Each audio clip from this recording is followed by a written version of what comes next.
নমস্কার বন্ধুরা, ফের একবার রাজনৈতিক উত্তেজনায় উত্তপ্ত হয়ে উঠল পশ্চিম মেদিনীপুরের চন্দ্রকোনা।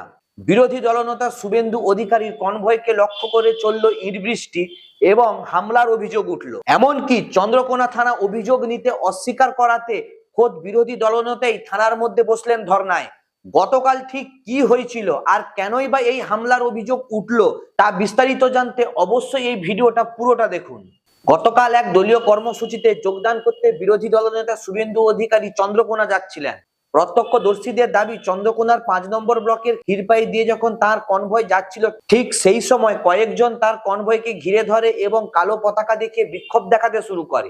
বিক্ষোভকারীদের মধ্যে কয়েকজন হঠাৎ করে এই কনভয়কে লক্ষ্য করে ইট ছুটতে শুরু করে। হামলার তীব্রতা এতটাই ছিল যে কনভয়ের একটা গাড়ির কাঁচ পর্যন্ত ভেঙে যায়। কেন্দ্রীয় বাহিনীর তৎপরতায় কোন রকম শুভেন্দু অধিকারীকে ঘটনাস্থল থেকে নিয়ে যাওয়া হয়। এরপরেই বিরোধী দলনেতা শুভেন্দু অধিকারী হাজির হন চন্দ্রকোনা থানায় এবং তার কনভয়ের উপরে হামলার প্রতিবাদে অসংখ্য বিজেপি কর্মীরাও হাজির হয় থানাতে।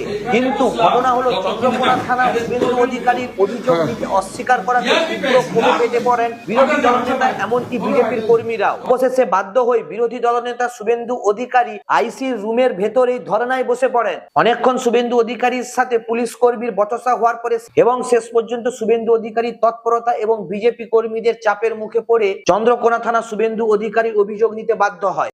4 ঘন্টা ধরে এখানে ধর্ণা দিয়েছি, কোনো কেউ আপনার উপর ইনসাল্ট করেনি। বিজেপির দাবি, এই হামলার পেছনে রয়েছে তৃণমূল আশ্রিত দুষ্কৃতীরা। বিজেপির আরো দাবি, গণতান্ত্রিক পদ্ধতিতে লড়াই করতে না পেরে তৃণমূল নাকি হিংসার পথ বেছে নিয়েছে। এদিকে তৃণমূলের দাবি, এই ঘটনার সাথে তৃণমূলের কোনো সংযোগই নেই। এই ঘটনা সাধারণ মানুষের স্বতঃস্ফূর্ত ক্ষোভের নাকি বহিঃপ্রকাশ। বিরোধী দলনেতা শুভেন্দু অধিকারী প্ররোচনামূলক কথার প্রতিবাদেই নাকি সাধারণ মানুষ তাদের ক্ষোভ দেখিয়েছে, এমনকি কালো পতাকা দেখিয়েছে, এমনটাই দাবি তৃণমূলের। এই ঘটনা নিয়ে আপনাদের কি মতামত? কোন রাজনৈতিক কর্মসূচিতে এইভাবে বাধা প্রদান এবং হামলা কি সত্যিই কাম্য? আপনাদের মতামত কি সেটা আমার কমেন্ট বক্সে অবশ্যই জানান।